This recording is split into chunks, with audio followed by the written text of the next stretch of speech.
Président, mes chers collègues, nous souhaitons vous proposer un amendement un peu dans la veine des précédents en faveur du pouvoir d'achat et de la transition énergétique.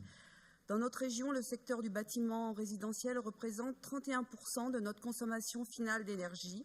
Il est aussi le deuxième émetteur de gaz à effet de serre derrière les transports. Notre région, malgré sa richesse, son attractivité économique n'est pas épargnée par le mal logement et la précarité énergétique.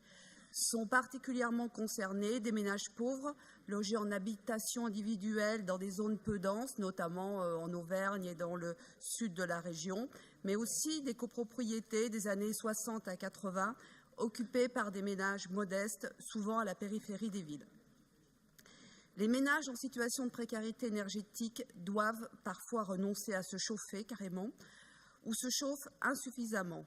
Ils sont confrontés à des difficultés d'impayés de factures énergétiques. Cette situation accélère la dégradation de leur logement et ces privations subies induisent des problèmes de santé, notamment respiratoires et cardiaques. Et des travaux de recherche ont montré qu'1 euro investi dans la rénovation thermique permet d'économiser 42 centimes sur les dépenses de santé. D'autre part, la rénovation énergétique engendre en moyenne 40% de gains énergétiques. Elle permet donc une amélioration sensible du pouvoir d'achat des plus modestes et elle permet également de réduire nos gaz à effet de serre ainsi que notre dépendance énergétique. Sur le plan économique, les travaux de réhabilitation thermique participent au développement des territoires.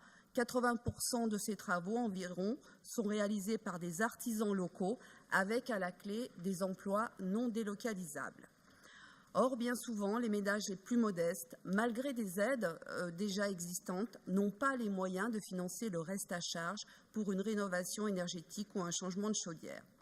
C'est pourquoi nous vous proposons de créer un fonds pour la rénovation thermique des bâtiments résidentiels privés, abondé au niveau de 5 millions d'euros, destiné spécifiquement aux ménages en situation de précarité énergétique, afin de subventionner des diagnostics énergétiques pour aider les ménages dans leur prise de décision, en avance remboursable pour financer la rénovation, en finançant directement les opérations de rénovation avec des chèques économie d'énergie et en aidant les copropriétés à financer leurs opérations de rénovation thermique. Je vous remercie de votre attention. Merci beaucoup.